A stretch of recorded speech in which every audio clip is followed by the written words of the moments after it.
Bismillahirrahmanirrahim. Assalamualaikum warahmatullahi wabarakatuh. Alhamdulillahilladzi anzala al-Qur'an wa ja'ala ashrafa hadhihi al-ummati hamalatal Qur'an wa wa'ada man qara'ahu wa hafadhahu wa tadabbarahu bi'a'lal janan. Allahumma salli wa sallim wa barik ala nabiyyina wa habibina wa syafi'ina wa qurrati a'yunina Muhammadin wa ala alihi wa ashabihi wa man tabi'ahum bi ihsanin ila yaumiddin. Subhanaka la ilma lana illa ma 'allamtana innaka antal alimul hakim. Ikhwan fillah rahimani wa rahimakumullah. Para peserta daurah ilmiah Matan Jazariyah bersama dengan Syekh Ahmad Samir hafizahullah yang dimuliakan oleh Allah. Qadarullah, ada keterlambatan pagi hari ini yang sejatinya jam 7:30 kita mulai, namun beliau baru dalam perjalanan. Ya, mudah-mudahan kesabaran antum dibalas oleh Allah. Pulang dari sini langsung hafal 30 juz. Amin. Kalau belum 30 juz ya sudah mungkin Matan Jazariyahnya. Amin ya rabbal alamin. Pertama, kita bersyukur kepada Allah pada pagi yang cerah ini kita semua diberikan kesehatan, diberikan kesempatan untuk bersama-sama mengikuti daurah ini. Ini bukan yang pertama sekaligus yang terakhir ya. Mudah-mudahan kita bisa mengikuti daurah-daurah berikutnya dan juga bersama dengan masyayikh-masyayikh yang lainnya, karena Syekh Ahmad Samir ini sanadnya dari Mesir, termasuk sanad Ali. Dan sebetulnya kita butuh sanad-sanad yang lain yang muttasil sampai Rasulullah Shallallahu Alaihi Wasallam. Karena kalau dirunut sanad beliau ini sama dengan sanad Ibnul Jazri. Kalau beliau lahir di Damaskus, kemudian menimba ilmu di Madinah, tapi nanti larinya ke Mesir. Larinya ke Mesir.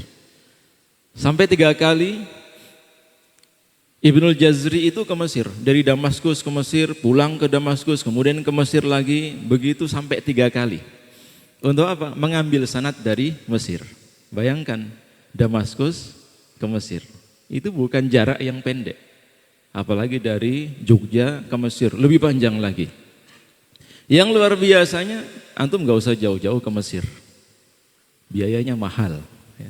Naik pesawat, bahkan berhari-hari, tidak cukup sehari 2 hari di sana.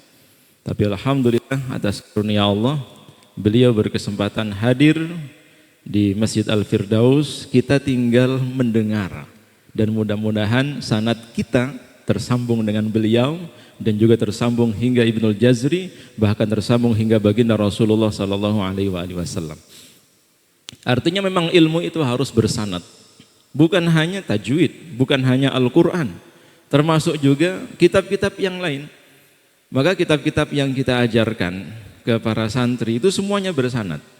Dari mulai At-Tibyan fi Adabi Hamalatil Quran, saya itu punya sanad kitab At-Tibyan. Kemudian kitab hadis, apalagi Arba'in Nawawi, saya punya sanad Arba'in Nawawi. Bulughul Maram, sanadnya sampai Ibnul Hajar al-Asqalani, begitu seterusnya, termasuk ilmu tajwid. Maka ketika kita mengkaji Al-Quran, harus memastikan siapa guru kita, dengan siapa kita belajar, gurunya guru kita siapa, begitu seterusnya. Dan ini memang tradisi dalam Islam yang tidak ada di tempat-tempat yang lain. Oleh karena itu kita berharap mudah-mudahan daurah ini tidak hanya berhenti di Masjid Al-Firdaus, tapi juga bisa dikembangkan di tempat-tempat yang lainnya. Semakin banyak nanti yang belajar, semakin banyak yang paham, semakin banyak pula yang menyebarkan. Karena tidak ada yang lebih mulia, kata Rasulullah Shallallahu Alaihi Wasallam, selain dari 2 orang yang mulia ini. Siapa mereka? Kata beliau, khairukum man ta'allamal Qur'ana wa 'allamahu. Sebaik-baik kalian adalah orang yang senantiasa mempelajari Al-Quran dan mengajarkannya. Hadis ini dimaknai oleh para ulama bukan sebagai dikotomi, bukan sebagai kalau ingin menjadi orang yang mulia, jadilah salah satunya. Bukan. Memang secara letterlek maknanya sebaik-baik kalian adalah orang yang senantiasa mempelajari Al-Quran dan mengajarkannya. Seolah-olah kata dan, huruf wawu itu hanya naat, hanya penyambung atau bahkan pemisah. Padahal bukan. Kalau kita ingin menjadi mulia, jangan menjadi salah satunya. Jangan hanya belajar kemudian khatam. Jangan hanya mengajar, tidak mau belajar. Tapi jadilah dua-duanya. Jadilah sebagai orang yang tidak pernah berhenti mempelajari Al-Quran dan juga tidak pernah bosan mengajarkan Al-Quran. Termasuk yang baru belajar, ini kan tulab semua. Kita ini santri, saya juga santri. Saya masih belajar, masih mengikuti daurah di beberapa tempat. Masih mulazamah, masih talaki bersama dengan para masyayikh. Begitu seterusnya. Tidak ada kata berhenti belajar. Dan juga kalau kita sudah mengajar, jangan pernah berhenti belajar. Jangan pernah berhenti belajar. Ilmu itu statis, terus menerus berkembang. Bisa saja pemahaman matan jazariyah yang kita pelajari sekarang tahun 2024 berbeda nanti dengan pemahaman yang disampaikan masyayikh-masyayikh berikutnya pada tahun 2025, 2030, 2050 kalau kita masih hidup. Ilmu itu terus menerus berkembang. Kalau kita saat ini pada posisi sedang belajar, pastikan ya, belajar itu harus dibatasi. Belajar itu harus dibatasi. Maksudnya dibatasi kemudian setelah selesai nggak mau belajar, bukan. Dibatasi sampai kapan kita harus selesai, sampai kapan kita harus menyudahi. Lawang sekolah saja ada batasannya kan. Misalnya SD berapa tahun? 6 tahun. Pernah lihat SD sampai 14 tahun? Kumlut itu. Ya. SD maksimal 6 tahun, SMP 3 tahun, SMA 3 tahun, mungkin ada yang akselerasi cuma 2 tahun. S1 4 tahun. Walaupun ada yang S1 sampai 5 tahun ya. S2 2 tahun. S3 doktoran 4 tahun. Walaupun ada yang nambah-nambah sedikit sampai 5 tahun. Tapi dibatasi. Begitu pula seharusnya kita-kita yang belajar Al-Quran termasuk yang saat ini sedang mengikuti program tahsin tilawah, tahsin Al-Quran harus dibatasi. Saya belajar tahsin ini sampai berapa lama? Termasuk misalnya yang menggunakan metode tertentu, katakanlah iqra, qiraati, ummi, tilawati atau mungkin termasuk tahsin asy-syafi'i. Metode-metode yang kita pelajari saat ini harus dibatasi sampai kapan kita belajar. Kalau iqra ya maksimal 3 bulan. Artinya 3 bulan sudah selesai. Jangan sudah 5 tahun masih iqra jilid 2. Itu buang-buang waktu. Sekaligus buang-buang energi. Maksud saya begini. Kenapa kita harus membatasi belajar termasuk daurah ini? Matan Jazariyah 190 nazam. Ya 109 bukan 90. 109 bait itu bisa kok dihabiskan, bisa dipelajari, bisa diselesaikan dalam waktu sehari. Kalau di Mahat 2 tahun. Bisa dipelajari, kalau untuk dihafalkan, dipelajari, dipahami atau dihafalkan bisa sehari. Berbeda dengan matan Alfiyah. Ada yang sudah pernah menghafal? Ya. Alfiyah Ibnu Malik. Itu 1000 bait, 1000 nazam. 1000 nazam Alfiyah Ibnu Malik itu, kalau setiap ba'da sholat kita hafal 2 bait, kita hafalkan 2 bait. Ba'da isya sudah 10 bait. Kalau kita lakukan terus menerus, enggak lama. Hanya 3,5 bulan 1000 nazam selesai. Masalahnya kan kuat atau enggak, ya kan? Mungkin hari pertama semangat gitu. Hari kedua masuk ICU. Ya. Sama. Kita belajar daurah misalnya ini kan dari pagi sampai di tengah malam ya. Sampai sore maksudnya, sampai asar. Kalau sehari mungkin bisa. Masih semangat, seger-seger gini. Coba hari kedua. Lihat aja nanti hari ketiga sudah mulai lemes ya. Sudah ada yang pakai, sudah ada yang pakai koyo. Besok mungkin sudah ada yang bawa kursi lipat yang ada busanya. Lama-kelamaan bawa bantal guling tidur di sini. Maka mumpung kita lagi semangat-semangatnya, batasi belajar kita sampai berapa lama. Artinya kalau kita sudah belajar, sudah selesai, nggak ngajar gitu loh. Selesai kita belajar, langsung segera mengajar. Jangan menunggu dapat 50 sanad matan jazari, kelamaan.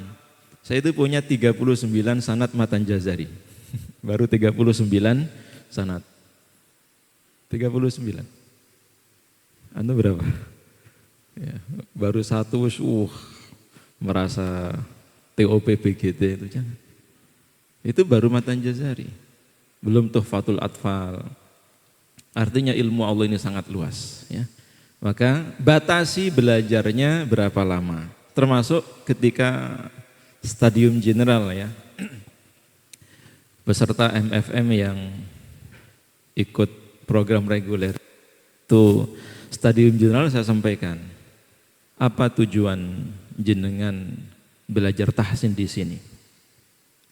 Kalau hanya untuk memperbaiki bacaan Al-Quran, udah pulang aja sekarang. Kita belajar dari YouTube bisa kok. Kalau kita belajar tahsin itu tujuannya agar saya hafal Al-Quran, itu bagus. Tapi ngapain kita harus ke sini? Tapi kalau kita ini belajar di MFM, belajar ke Ma'had, belajar di Masjid Al-Firdaus, ikut daurah ini tujuannya adalah agar kita mengajarkan Al-Quran setelah ini, lanjutkan. Memang tujuannya begitu. Kita belajar itu untuk mengajar. Kita belajar bukan untuk diri kita. Kan banyak yang motivasinya, saya belajar tahsin biar bacaan Al-Quran saya baik dan benar. Bagus, tapi kurang tepat. Saya ingin belajar Al-Quran biar bacaan saya sebagaimana bacaan Rasulullah, keren. Tapi kurang baik. Memang Nabi mengatakan, Innallaha yuhibbul ladzi yaqra'ul Qur'ana kama unzila. Allah itu akan mencintai seorang hamba yang membaca Al-Quran sebagaimana Quran itu diturunkan. Membaca Al-Quran sebagaimana Al-Quran diturunkan. Tapi kalau hanya itu tujuannya, berhenti sampai di situ, eman-eman, kita tidak punya jariah. Kita tidak ada yang kita tinggalkan. Kalau kita sudah meninggal dunia tidak punya santri, kita meninggal dunia tidak punya murid, kita meninggal dunia sementara Allah sudah mengamanahkan Al-Quran kepada kita, mengamanahkan ilmu tajwid kepada kita, bahkan mengamanahkan minimal sertifikat syahadah. Kita pernah mengikuti daurah sehari di Masjid Al-Firdaus, eman-eman. Itu nanti akan ya bisa menjamur di rak lemari. Bahkan yang sering mengikuti daurah sehari di mana-mana itu mungkin sertifikatnya bisa dijual kembali itu ya, mayan. Eman-eman kalau hanya itu tujuan kita. Maka saya mengajak kepada semua peserta, sekaligus awal dari sambutan saya sambil menunggu Syekh. Insyaallah sebentar lagi beliau hadir. Ubah mindset kita. Jangan belajar Al-Quran untuk diri sendiri.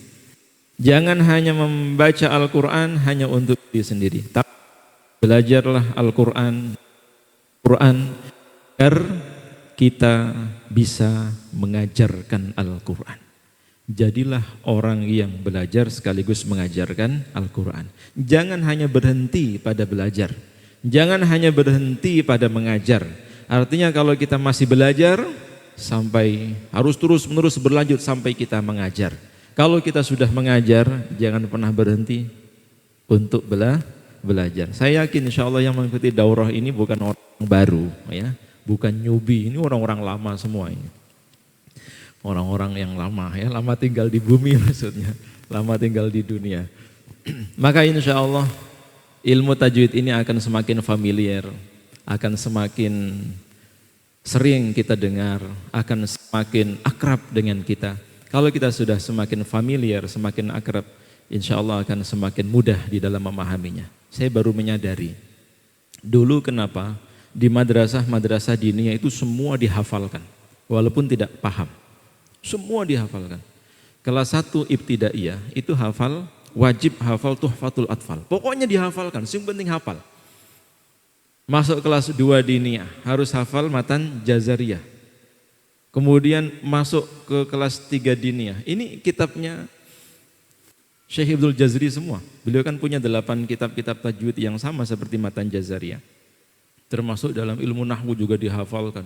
Dari mulai jurumiyah, imriti sampai alfiyah. Walaupun tidak paham, pokoknya dihafalkan. Ternyata sekarang kita baru menyadari apa yang dulu pernah kita hafalkan meskipun kita belum paham. Setelah kita melewati beberapa masa, beberapa waktu, untuk memahami itu jauh lebih mudah. Maka coba nanti, ya, ini kan ada waktu yang cukup lama. Dari 109 bait ini, terutama yang belum mulai, yang belum hafal, coba hafalkan pelan-pelan. Hari ini dapat berapa bait? Kalau setiap hari 1 saja, maka kurang dari setahun insya Allah sudah selesai. Ya. 2025 kurang 5 bulan lagi. Insya Allah nggak sampai selesai 2025, sudah selesai matan jazariyah. Di dalam kitab ini akan tersimpan begitu banyak rumus-rumus ilmu tajwid. Dan ilmu tajwid itu memang begitu, tidak berkembang. Ya. Dari dulu sampai sekarang, makharijul huruf itu ya ada 5 tempat. Nggak boleh antum nambah-nambahi. Oh, di zaman saya 2024 ini kayaknya lebih keren kalau 8 tempat. Oh, terus yang 3 dari mana? Gitu. Nggak bisa. Sebagaimana ilmu Al-Quran yang lain, kita hanya ittiba. Kita hanya mengikuti.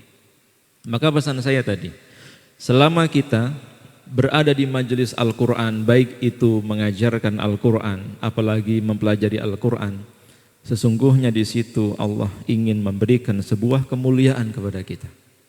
Tidak ada majelis yang diberkahi oleh Allah selain daripada majelis Al-Quran.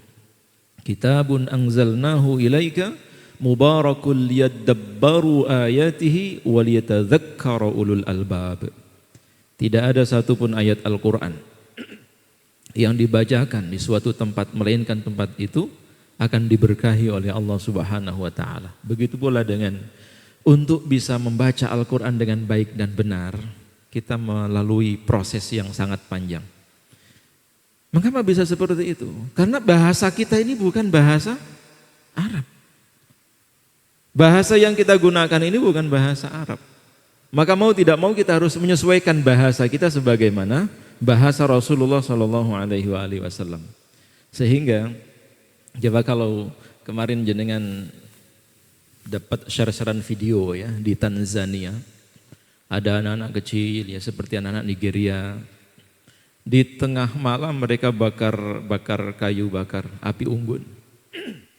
Kemudian di sekitar api unggun itu mereka berkumpul. Ini bukan bakar jagung nih.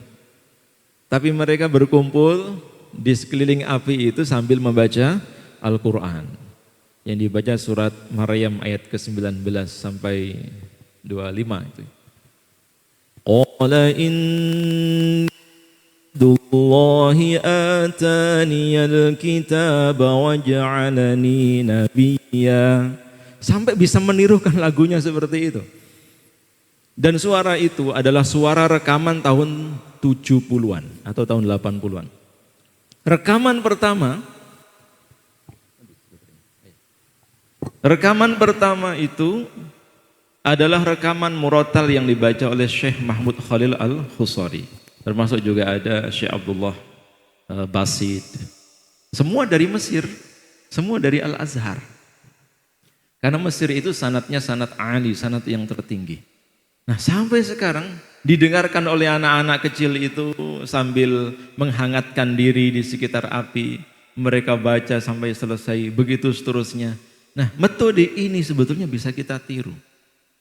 Kalau kita ingin lebih cepat bisa membaca Al-Quran dengan baik dan benar, selain kita menggunakan metode talaqi, musyafahah atau talqin. Talqin itu bukan hanya untuk orang yang sakaratul maut terus ditalqin, bukan. Ya, sini saya talqin, malah lari. Ya, dikira sebentar lagi mengalami sakaratul maut. Talqin itu bukan membacakan kalimat tahlil atau kalimat tauhid kepada orang yang akan mengalami sakaratul maut atau orang yang meninggal dunia. Tapi membacakan Al-Quran kepada orang lain, itu metode talqin.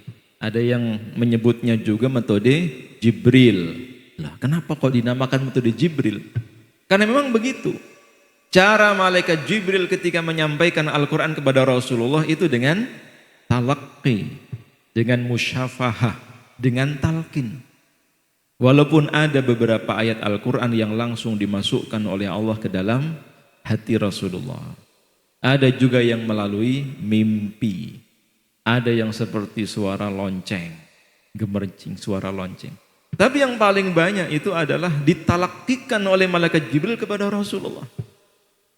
Setelah Rasulullah mendapatkan beberapa ayat dari malaikat Jibril, melalui malaikat Jibril, kemudian Rasulullah SAW mengumpulkan para sahabat. Ya, sahabat-sahabat dikumpulkan di Masjid Nabawi, bahkan termasuk yang dimanapun, ada yang di jalan, ada yang di kebun, ada yang di pasar. Setiap mereka ketemu Rasulullah, Rasulullah membacakan Al-Quran kepada mereka dengan talqin. Dan mereka mendengarkan bacaan Rasulullah secara langsung. Begitu seterusnya sampai mereka mengajarkan kepada keluarga mereka, mengajarkan kepada tetangga kanan kiri mereka, dan seterusnya. Ini metode asal dari proses terbentuknya bacaan Al-Quran. Belum ada kodifikasi Al-Quran, belum ada pembukuan Al-Quran, apalagi ilmu tajwid belum ada. Di zaman Rasulullah belum ada istilah ahkamul mad, belum ada istilah sifatul huruf, belum ada makharijul huruf, tapi mereka auto yamuddu maddan, kata Aisyah radhiyallahu taala anha ketika menceritakan bagaimana bacaan Rasulullah atau ketika Rasulullah membaca Al-Quran. Kata beliau, Rasulullah itu memanjangkan bacaan yang panjang, memendekkan bacaan yang pendek, ada panjang dan pendek. Sebenarnya kalau kita sudah bisa membedakan panjang dan pendek bacaan Al-Quran, itu sudah cukup. Karena bacaan Al-Quran itu tidak semuanya datar, tidak semuanya panjang. Kapan waktunya dipanjangkan, dibaca panjang. Kapan waktunya dibaca pendek, dibaca pendek. Tapi panjang pendeknya Al-Quran itu mengandung hikmah yang sangat luar biasa.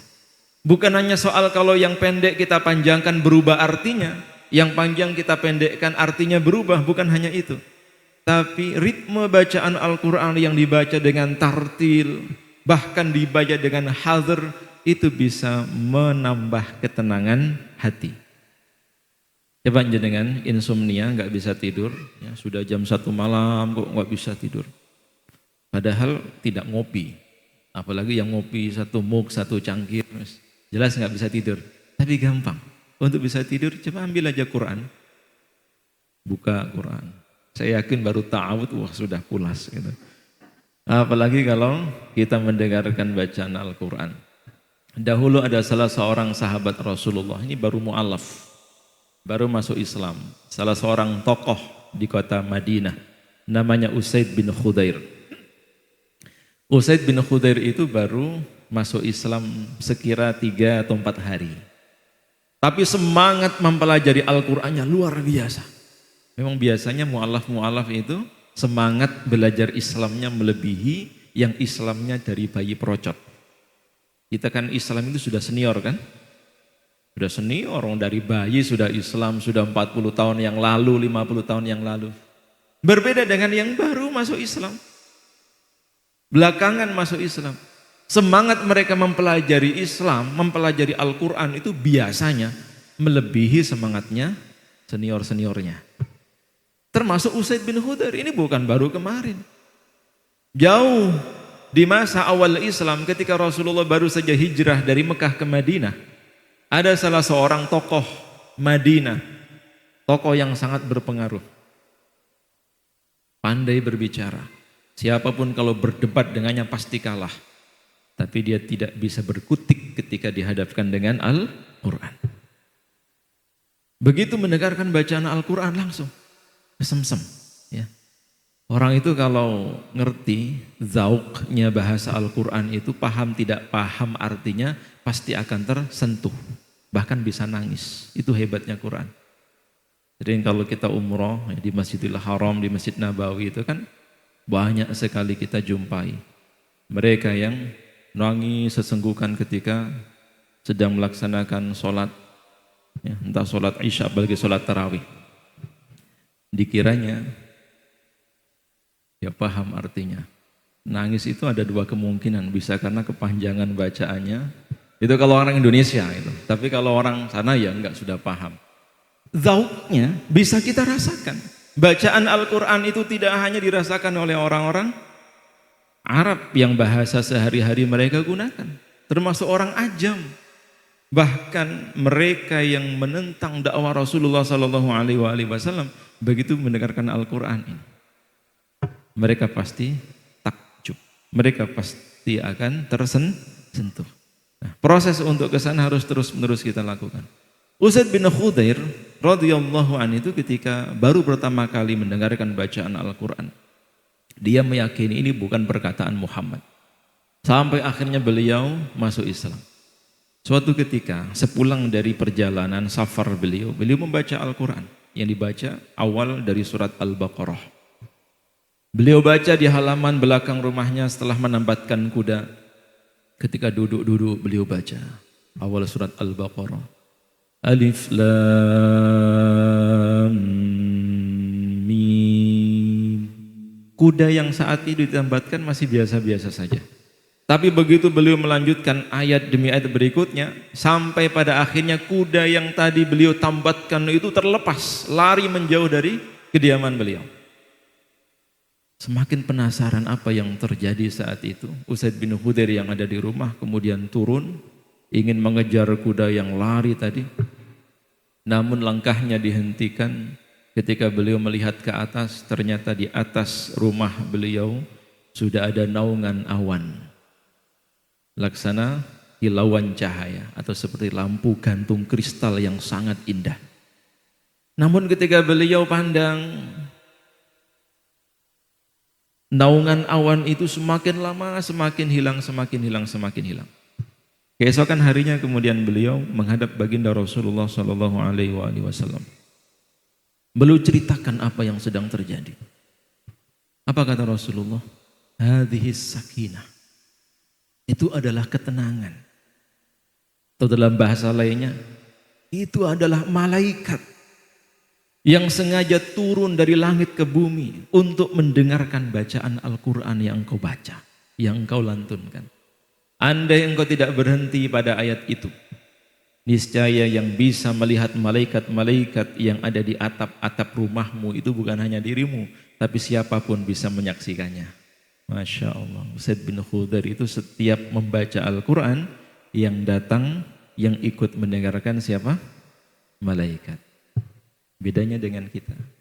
Kita baca Quran yang tadinya tidak ngantuk, baru ta'awud sudah ngantuk. Apalagi udaranya dingin, karpetnya empuk, yang dapat sandaran. Ketika kita membaca Al-Quran harusnya yang datang malaikat, bukan malah ngantuk. Karena kalau ngantuk itu yang datang siapa? Wallahu a'lam, ya. Bisa jadi. Maka coba kita ubah mindset kita. Belajarlah Al-Quran bukan hanya untuk diri kita sendiri, tapi kita belajar Al-Quran agar kita bisa mengajarkan Al-Quran kepada orang lain. Sebanyak mungkin kita mengajarkan Al-Quran kepada siapapun. Tidak hanya di sini, tidak hanya di Jogja, tidak hanya di Indonesia, bahkan dengan media online saat ini akan jauh lebih mudah bagi kita untuk mengajarkan Al-Quran, bahkan untuk mempelajari Al-Quran. Kendalanya biasanya hanya satu. Apa itu? Bahasa. Ya kan? Padahal kalau kita mau belajar dengan media online, dengan siapapun, kepada siapapun itu sangat mudah. Terbuka 24 jam. Hanya saja kita mungkin membutuhkan penyesuaian. Ya. Menyesuaikan saja. Di sini baru jam 9. Di Saudi itu baru jam 6 atau ba'da subuh. Kaca 4 jam kan? Nah biasanya daurah di sana atau bahkan setoran talaqi di sana langsung dengan masyayikh di Masjid Nabawi, langsung dengan masyayikh di Masjidil Haram, bisa online walaupun kita tinggal di Jogja. Asal kuotanya cukup ya. Selama kuotanya tidak tersendat-sendat, kita bisa kok jenengan setoran dengan masyayikh di Madinah, setoran dengan masyayikh di, saya sudah datang ya, dengan para masyayikh di Masjidil Haram, bisa. Kendalanya satu tadi, bahasa. Yang mudah-mudahan nanti saya berharap tidak ada mutarjimnya lah, nggak usah diterjemahkan. Jenengan tinggal amin, amin, amin. Dikira itu doa, padahal itu bukan doa ya. Itu adalah materi tajwid. Tapi insya Allah nanti ada yang bisa menerjemahkan banyak. Baik itu dari timnya Syekh, dari para asatid Darul Firdaus maupun dari beberapa asatid lainnya. Mudah-mudahan apa yang disampaikan oleh Syekh Ahmad Sabir nanti bisa menjadi ilmu yang barokah bagi kita. Tidak berhenti sampai di kita, tapi juga kita ajarkan dan kita sampaikan kepada yang lain. Amin ya rabbal alamin. Hadanallahu wa iyyakum ajma'in. Barakallahu fikum. Billahi taufiq wal hidayah. Assalamualaikum warahmatullahi wabarakatuh.